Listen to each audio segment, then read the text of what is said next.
NDC EDU के इस education platform पर आपका फिर से स्वागत है। हमने अपनी लास्ट क्लास में अपना जो प्रश्नावली 6.4 थी उसको हमने कंप्लीट करने की कगार पर थे। हम ऑलमोस्ट सभी क्वेश्चंस कर लिए थे, शायद 3 क्वेश्चंस बाकी थे और 1-2 क्वेश्चंस ऐसे भी हैं जो मैं आपको आज बताऊंगा, जो मैंने छोड़ दिए थे और उनको बताने की ज़रूरत है। मैंने थोड़ी ज़रूरत महसूस की कि हाँ भाई इनको बताना पड़ेगा, तो मैं उनको वापस बताऊंगा। ठीक है, तो आज हम अपनी क्लास कंटिन्यू करते हैं। हमारा क्वेश्चन क्या रहेगा? पहले तो जो क्वेश्चन था मैंने आपको यहाँ पे लिखा था, जो भी क्वेश्चन था उस क्वेश्चन पे हम अपनी चर्चा करते हैं कि वो क्वेश्चन आप करना। मैंने आपको बोला था उस क्वेश्चन को करने के लिए, तो क्या आपने किया उसको देखना। मैं उस क्वेश्चन को पहले बताता हूँ। वो क्वेश्चन था हमारे पास, क्या था कि एबीसी और क्या एबीसी और बीडीई दो समबाहु त्रिभुज, दो समबाहु त्रिभुज इस प्रकार है कि डी भुजा बीसी का मध्य बिंदु है। डी भुजा बीसी का मध्य बिंदु है। त्रिभुजों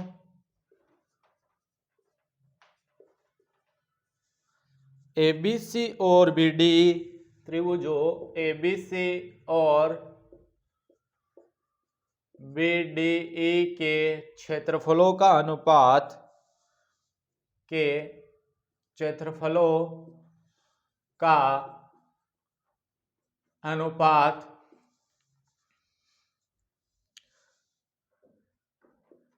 ज्ञात करना है।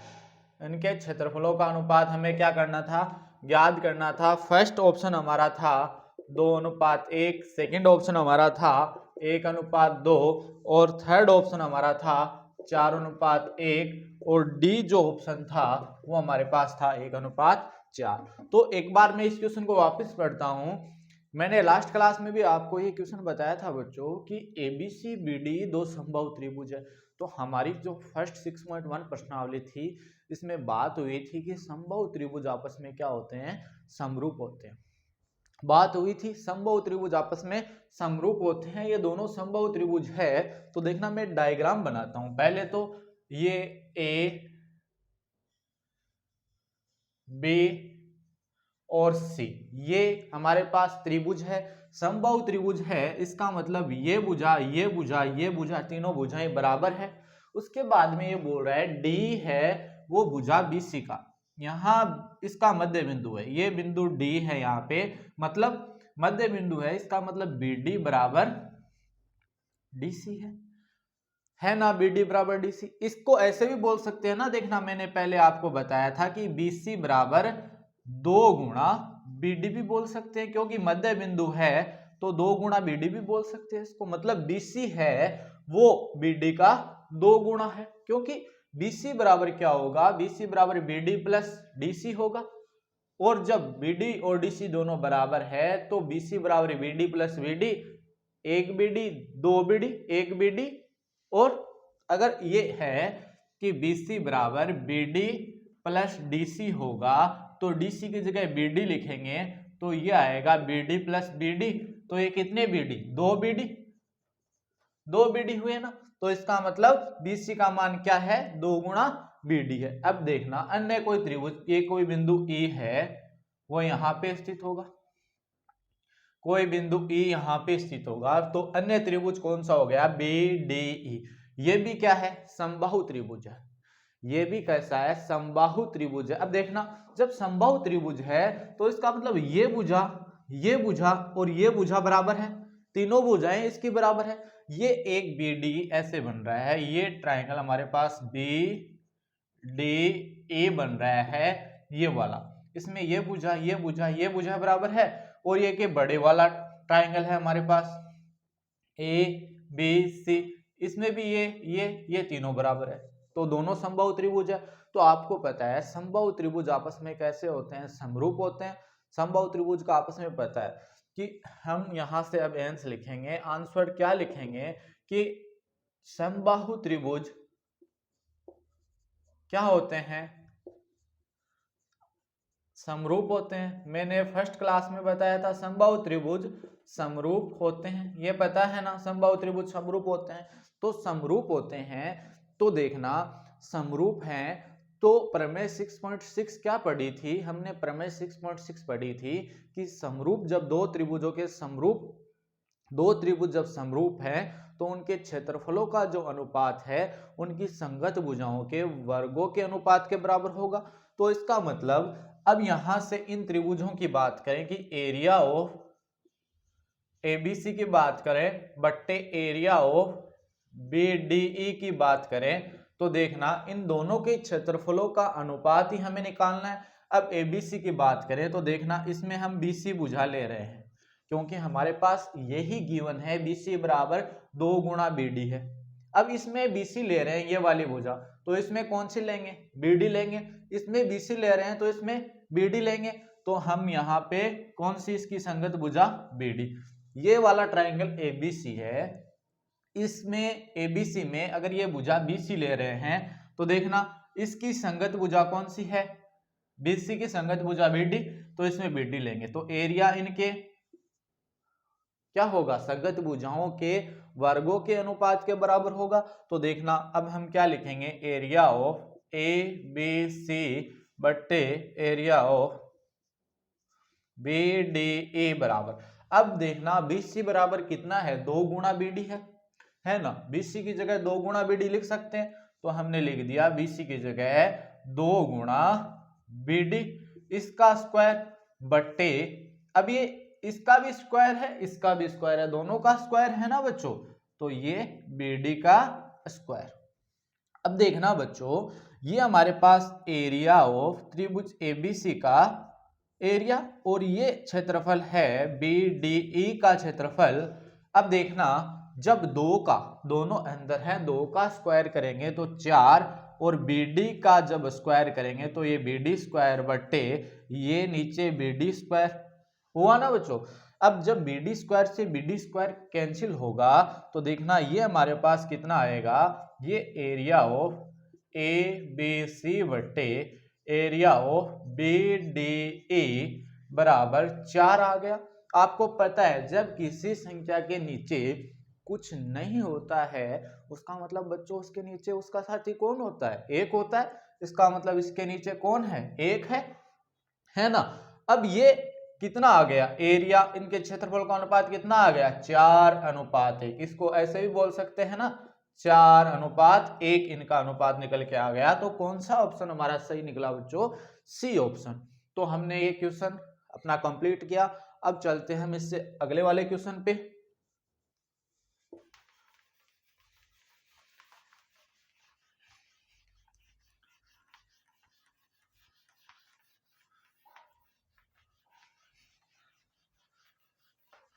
देखना अगले वाला क्वेश्चन हमारा क्या है, क्वेश्चन नंबर 9। क्वेश्चन नंबर 9 हमारे पास क्या है कि 2 समरूप त्रिभुजों की भुजाएं, 2 समरूप त्रिभुजों की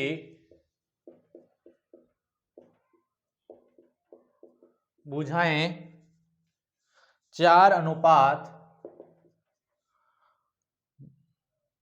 के अनुपात में है, 4:9 के अनुपात में है। इन त्रिभुजों के क्षेत्रफलों का अनुपात, इन त्रिभुजों के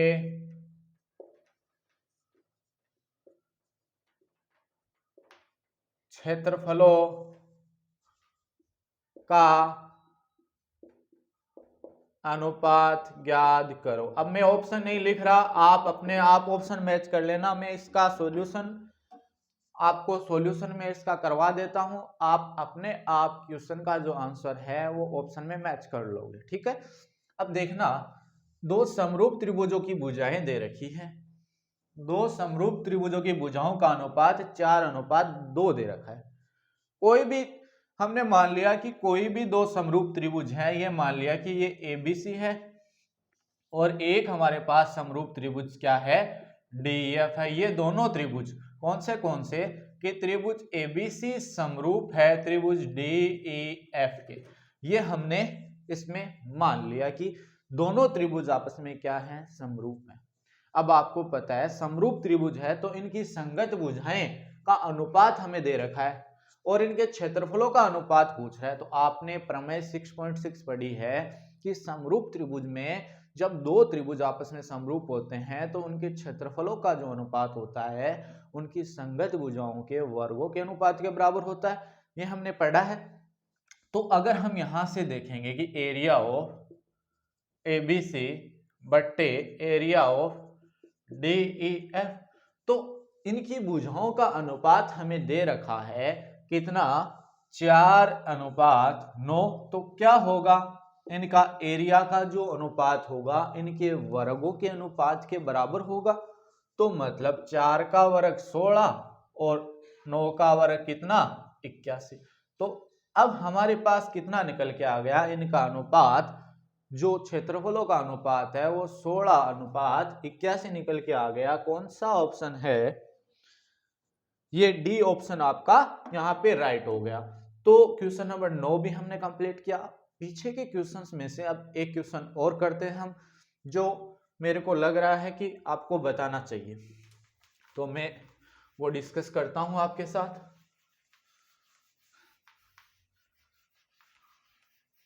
उसके बाद में हम प्रश्नावली 6.5 पे चलेंगे। हमारा क्वेश्चन है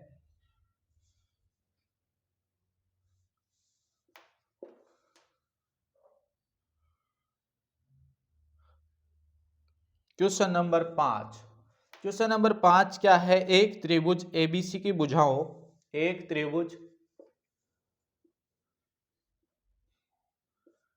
एबीसी की भुजाओं ए बी बी सी और सी ए के मध्य बिंदु ए बी बी सी और सी ए के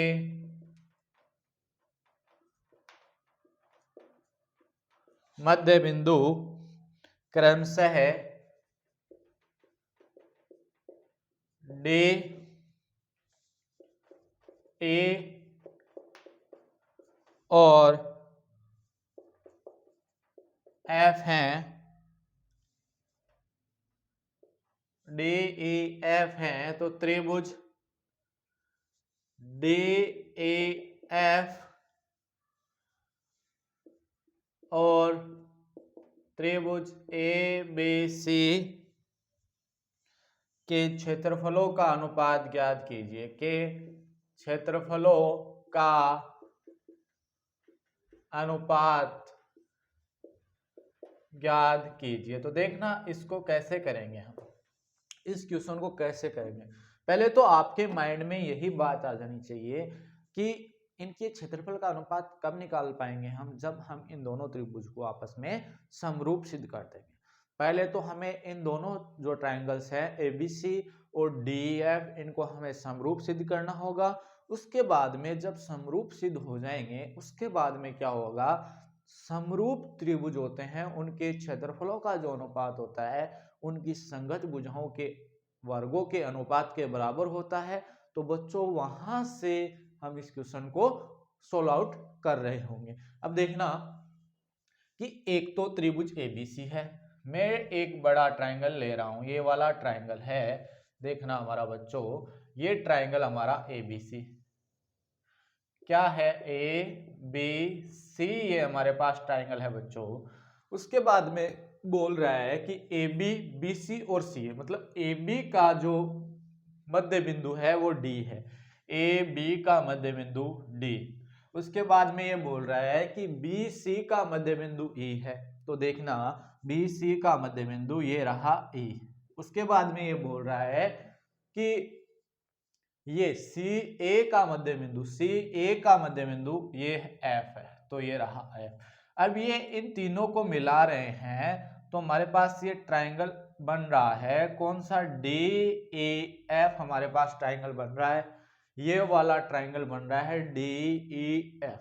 अब हमें क्या बताना है कि इनके क्षेत्रफलों का अनुपात बताना है। तो देखना, पहले इस क्वेश्चन में आगे बढ़ने से पहले मैं आपको एक प्रमेय बताता हूं, आपने क्लास 9 में पढ़ी होगी मध्य बिंदु प्रमेय, वो यहाँ पे काम में आने वाली है। क्या होती है मध्य बिंदु प्रमेय, देखना पहले मैं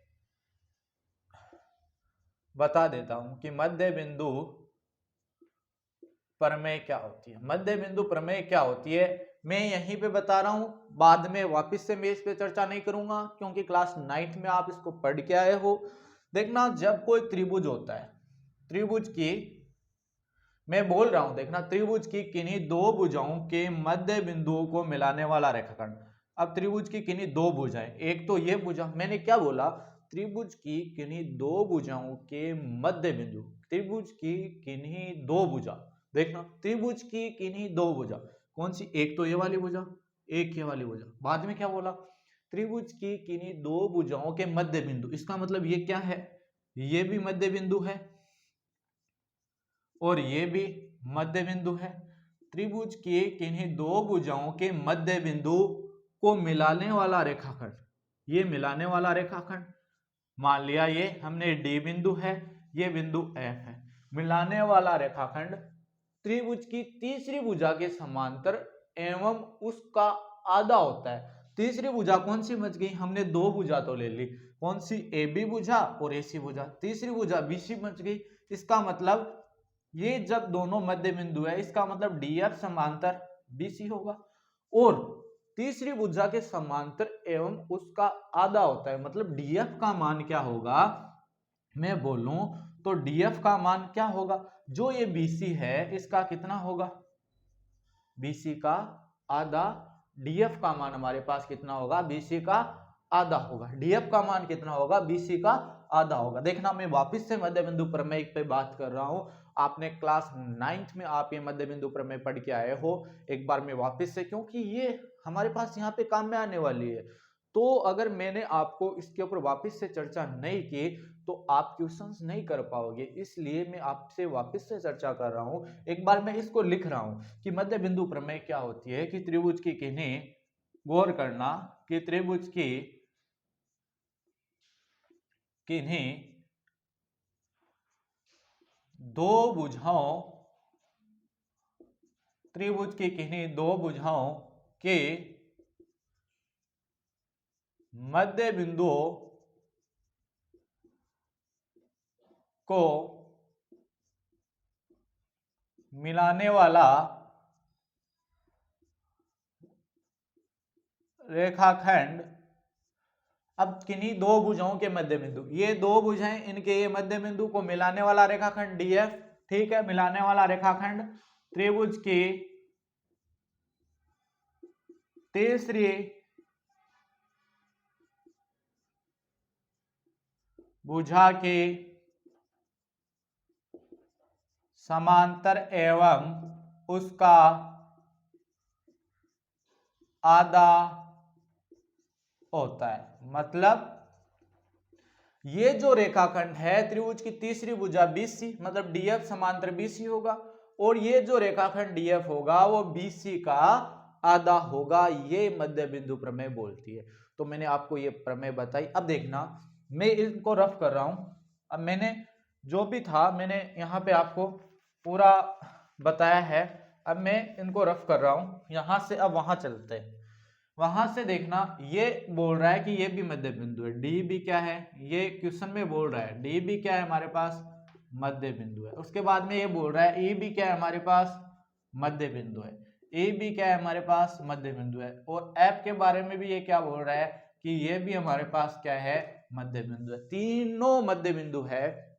तो मैं देखना तीन ट्रायंगल बना रहा हूं, वहां से आप मेरे को बताना क्या क्या होगा।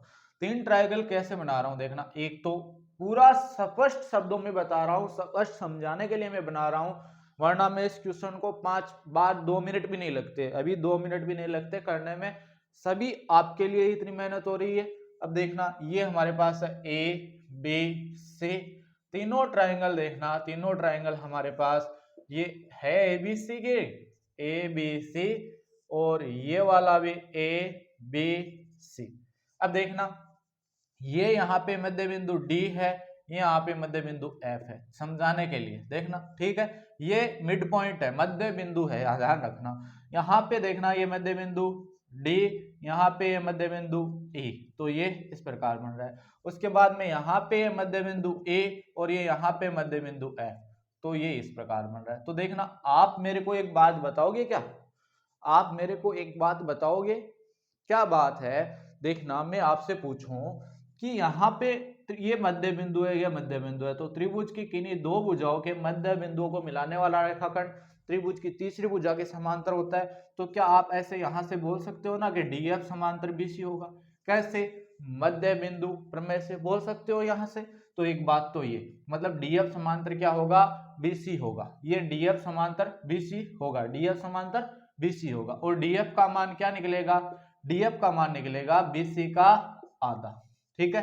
एक अब यहां से देखना, इस वाले पार्ट से देखना, ये देखना ये भी मध्य बिंदु, ये भी मध्य बिंदु। तो अब ये भुजा और ये भुजा त्रिभुज की किन्हीं दो भुजाओं के मध्य बिंदुओं को मिलाने वाला रेखाखंड कौन सा रेखा, कौन सी त्रिभुज की कौन सी भुजा बच गई? ये बच गई। तो त्रिभुज की तीसरी भुजा के समांतर होता है। इसका मतलब यहाँ पे क्या होगा? ईएफ समांतर ए बी होगा, ईएफ समांतर ए बी होगा। और जो ईएफ का मान होगा, ये जो रेखाखंड है ईएफ का मान इसका ए बी का आधा होगा।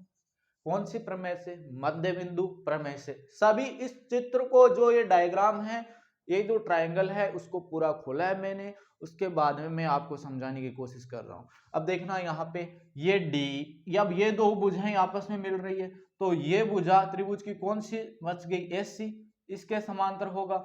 और डी ई जो रेखाखंड की लंबाई होगी वो क्या होगा? ए सी का आधा होगा। कौन सी प्रमेय से? मध्य बिंदु प्रमेय से। इसका मतलब यहां से हमारे पास क्या होगा? यहां से जो डायग्राम है, यहां से हमारे पास डीएफ समांतर क्या है? बीसी है। डीई समांतर क्या है? एसी है। और ये ईएफ समांतर क्या है? ईएफ समांतर क्या है? एबी है। ये देखो ईएफ समांतर क्या है? एबी है ना। तो देखना अब हम इस क्वेश्चन को आगे की ओर बढ़ाते हैं। अब मैं ये ट्रायंगल सिर्फ आपको समझाने के लिए मैंने लिखे थे।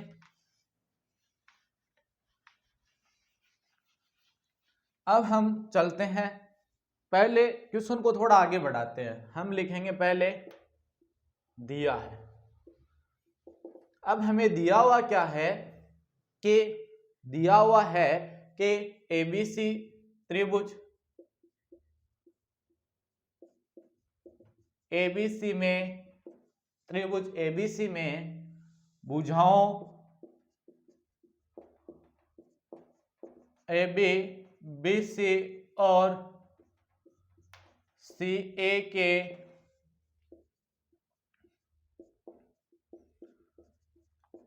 मध्य बिंदु क्रमशः D E F है। ये हमें गिवन है सॉरी, ये हमें गिवन है। अब देखना सिद्ध करना है। सिद्ध क्या करना है वो देखना, हमें सिद्ध करना है कौन सा? एरिया किसके किसके क्षेत्रफल का अनुपात? एरिया ऑफ DEF, DEF के क्षेत्रफल का अनुपात और एरिया ऑफ ABC के क्षेत्रफल का अनुपात, ये हमें सिद्ध करना है। रचना हमें करनी नहीं। अब हम आते हैं उत्पत्ति पे। हमारा मेन पार्ट क्या रहेगा? उत्पत्ति का पार्ट हमारा मेन रहेगा। अब एक बात देखना, आपको पता है कि समांतर चतुर्भुज के सम्मुख कोण क्या होते हैं? आपस में बराबर होते हैं। नहीं पता है तो जान लो।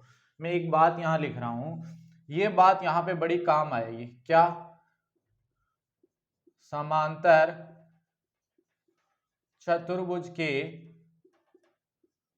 सम्मुख कोण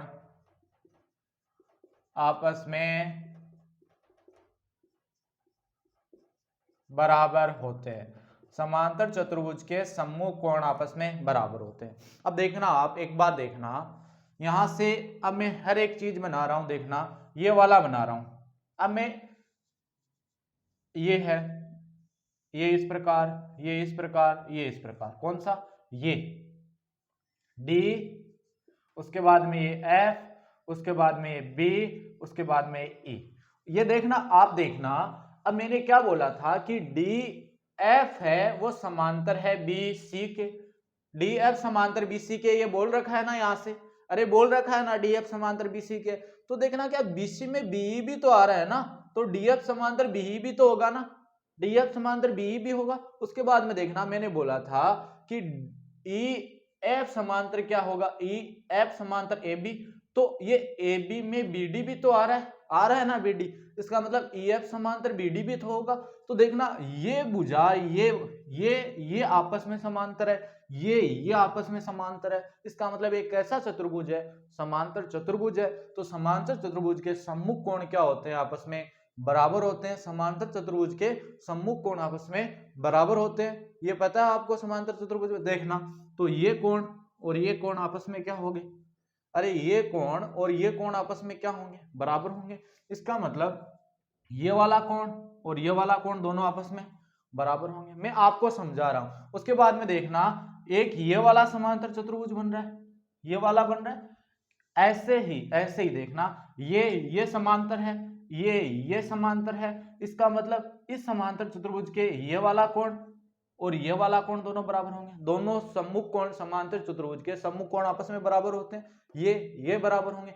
अब एक बात देखना, यहां से ये इस प्रकार ये वाला भी एक समांतर चतुर्भुज बन रहा है। कैसे बन रहा है, देखना ये जो है इसके समांतर है और ये EF है वो इसके समांतर है, इसका मतलब ये भी समांतर चतुर्भुज बन रहा है। तो ये वाला कोण इस वाले कोण के बराबर होंगे ना।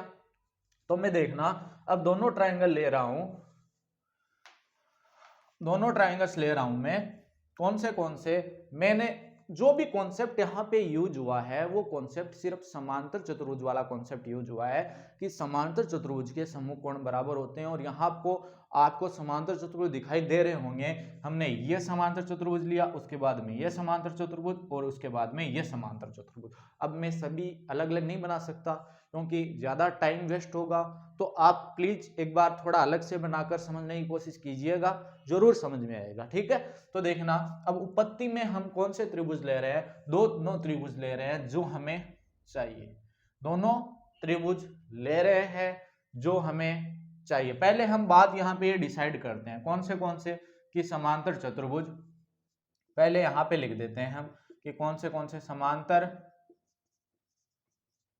चतुर्भुज, कौन सा कि डी बी ए एफ, समांतर चतुर्भुज डी बी ए एफ, समांतर चतुर्भुज कौन सा है, डी बी ए एफ, ठीक है। इसमें कौन से कोण बराबर हैं, कोण ये वाला डी एफ ए, कोण डी एफ ए बराबर कोण कौन सा, ये वाला डी, इसके सामने वाला कोण यही है ना, D B E, D B E क्यों बराबर है, क्योंकि आपको पता है मैंने यहाँ पे रीजन लिख दिया कि समांतर चतुर्भुज के सम्मुख कोण आपस में बराबर होते हैं। इसी प्रकार ये समांतर चतुर्भुज जितने भी हैं मैं यहाँ पे लिख रहा हूं, आप नाम लिख लेना स्वयं से। अब कौन से एंगल, ये वाला समांतर, ये यहाँ पे हम एक बार स्पेशली रूप से नाम हटा देते हैं, सिर्फ हम समांतर चतुर्भुज की बात कर रहे हैं। अब यहाँ से ये वाला एंगल देखना, ये वाला किसके बराबर है, समांतर चतुर्भुज में ये और ये आपस में बराबर है, तो डी एफ डी ई बीच में, तो एफ डी ई बराबर कौन सा एंगल, ये कोण सी के बराबर है क्योंकि इसके सम्मुख ये वाला है, तो ए सी एफ, कोण ए सी एफ। उसके बाद में ये वाला कोण इसके सम्मुख वाला ए, तो डी ए एफ, कौन सा कोण डी ए एफ बराबर कोण कौन सा, ये वाला डी ए एफ, तीनों कोण बराबर है। देखना अब एक बात देख रहे हो ना आप कि ये कोण ये कोण बराबर है, ये कोण बराबर, ये कोण बराबर। इसका मतलब ये दोनों जो त्रिभुज है, त्रिभुज एबीसी है, त्रिभुज डीईएफ है, इनके संगत कोण तीनों आपस में बराबर हो रहे हैं। इसका मतलब कौन से नियम से? ए उपनियम से। दोनों ट्रायंगल्स आपस में क्या है? समरूप है। दोनों ट्रायंगल्स आपस में समरूप है, तो इसका मतलब समरूप जो त्रिभुज होते हैं उनके क्षेत्रफलों का जो अनुपात है उनकी संगत भुजाओं के वर्गों के अनुपात के बराबर होगा। अब आगे की ओर बढ़ते हैं। अब देखना, पहले ये हमने डिसाइड किया है, उसके बाद में हम दोनों त्रिभुज लेकर ही डिफाइन कर देते हैं कि त्रिभुज ए बी, त्रिभुज डी ए एफ व त्रिभुज ए बी सी में। अब देखना डी ई एफ, तो देखना ये कोण डी है वो किसके बराबर था? कोण सी के, जो यहाँ पे हमने डिफाइन कर दिया। इसको समीकरण नंबर 1 दे देना, पूरी को ही इसको समीकरण नंबर 1 दे देना। यहाँ पे हम लिख देंगे समीकरण 1 से, और रीजन यहाँ पे क्या लिखोगे? यहाँ पे लिखोगे कि समांतर चतुर्भुज के सम्मुख कोण बराबर होते हैं। यहाँ पे आपको रीजन लिखना है कि समांतर चतुर्भुज के सम्मुख कोण आपस में बराबर होते हैं। उसके बाद में ये देखना कि कोण ई किसके बराबर? कोण ए के बराबर, और कोण एफ किसके बराबर? कोण एफ यहां से देखना कोण बी के बराबर। समीकरण 1 से तीनों ही यहां पे लिख देना समीकरण 1 से। तो अब यहां हम क्या लिखेंगे कि ए नियम से, ए नियम से कि त्रिभुज डी ए एफ समरूप होगा। अब देखना कोण डी के कौन सा एंगल बराबर है? सी। तो पहले क्या लिखेंगे? त्रिभुज सी, उसके बाद में ई के कौन सा बराबर है? ए, तो लिखेंगे ए। उसके बाद में एफ के कौन सा बराबर है? बी, तो के। त्रिभुज डी ए एफ समरूप है त्रिभुज सी ए बी के। अतः आपको पता है, अब ये मिटा रहा हूं मैं,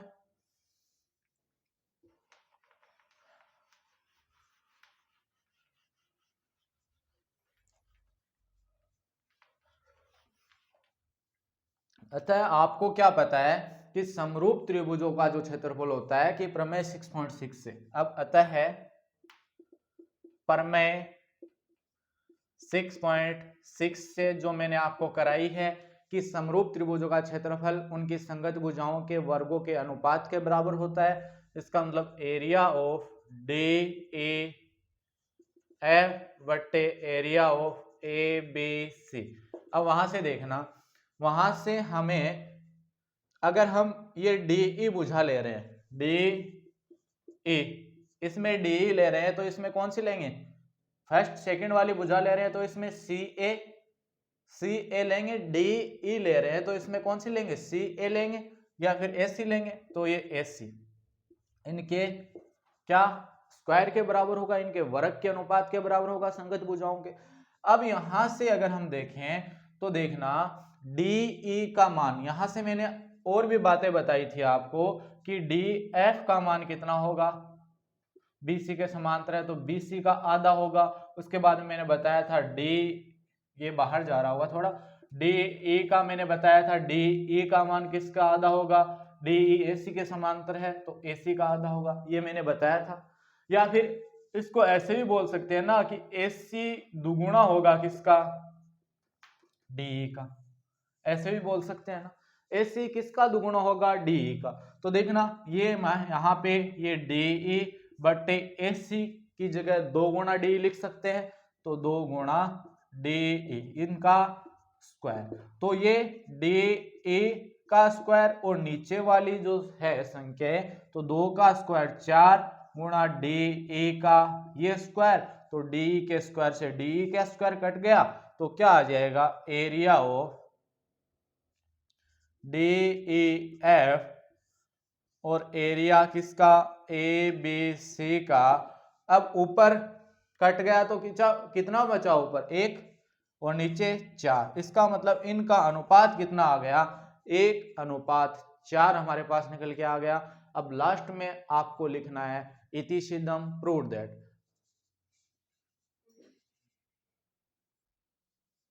तो हमने अपनी ये क्लास है, ये हमने आज प्रश्नावली 6.4 है वो कंप्लीट कर ली है अपनी क्लास में, और उम्मीद है कि आपने इस सेशन को अच्छे तरीके से समझा होगा और बड़ी ही क्लास का अच्छा इंटरेस्ट लिया होगा।